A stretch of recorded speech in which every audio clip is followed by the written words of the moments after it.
చేసిందంతా చేసి ఏమి ఎరగనట్టు ఓ మూల కూర్చుని చూసారా అంటారు కదా సామెత.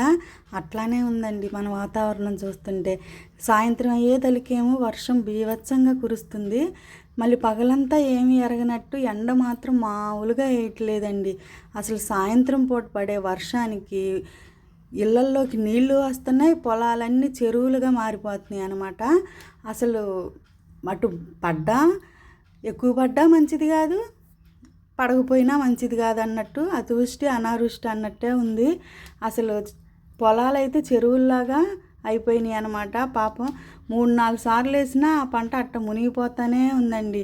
అసలు మన వాతావరణం ఎట్లా ఏ విధంగా మారుతుందో మనకైతే తెలియట్లా.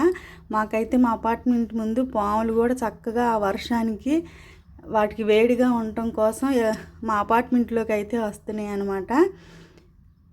చూసారా పాము, చూసారా ఎలా ఉందో. ఇంకా వర్షానికి ఇవన్నీ బయటకు వస్తున్నాయండి. మీకు నచ్చితే లైక్ చేయండి, షేర్ చేయండి, సబ్స్క్రైబ్ చేయండి.